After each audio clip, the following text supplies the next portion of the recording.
Hey guys, just maybe a quick video about what's happened with Sanzar today, the decision, and just some thoughts about that. Thought I'd just upload this quickly. Yeah, the Springboks aren't going to the Rugby Championship. I think that's quite obvious. And SA Rugby's talked about player welfare as the decision there. I think there's a couple of factors in this that we need to take into account. The first being, well, rugby only started a week ago seriously in South Africa. I mean, we can talk about Super Rugby Unlocked that started last week. So in week 2 of that, most of the players don't even have really 160 minutes out of under their belts, and they need at least 400 minutes. This is not me; these are sports scientists talking. They know what they're talking about. They know what they're saying, and there's a heightened risk of injuries. And at the moment, these are athletes that are being paid a lot of money, which is obviously a cause for concern.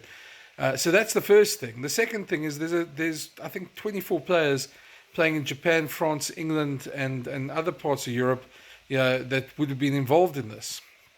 That they obviously getting them down to Australia and New Zealand is an issue. And before you knock this on its head, just remember we're in COVID times now. So yeah, flights aren't what they used to be, and getting those players all down at the same time so they can all go into quarantine at the same time, I think is probably the biggest part of that issue. The Japanese players haven't played any rugby yet.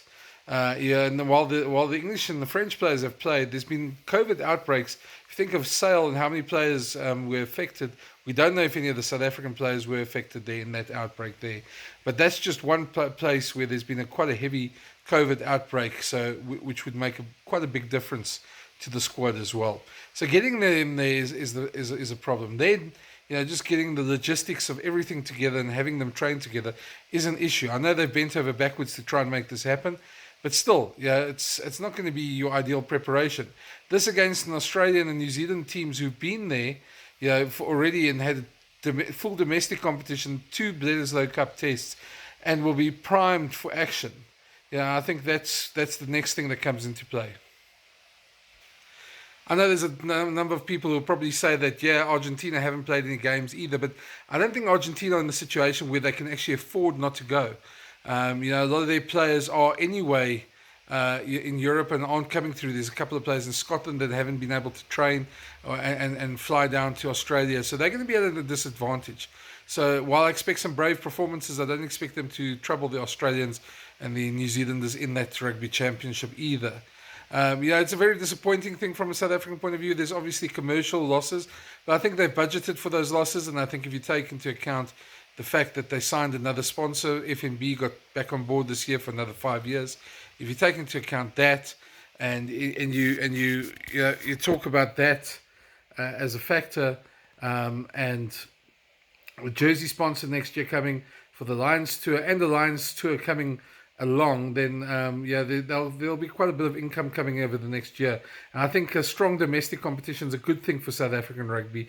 Can only be a good thing for all of us at this moment. And with the Springboks playing, I think that will be amazing for the competition to have a strength versus strength 14 weeks of rugby, and hopefully the product matches the promise, so to speak. So look, it's disappointing. Would have loved to see Test rugby this year.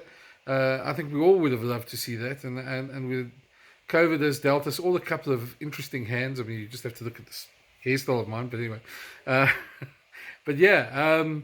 So it's going to be a disappointing one. I hope we see some good rugby from the other teams that are still there, and I really hope we see a great domestic product. If you've got any questions, put them below. I'll try and answer as many as I can. As what you know is what we know, more or less, but sometimes we hear one or two little things different. So that's just a quick video. I haven't done one of these for a while, so I just thought I'd upload this. I hope it makes sense, and I hope it helps people. And as I say, any questions, drop them below. And oh yes, I always got to say, subscribe if you can. Cheers.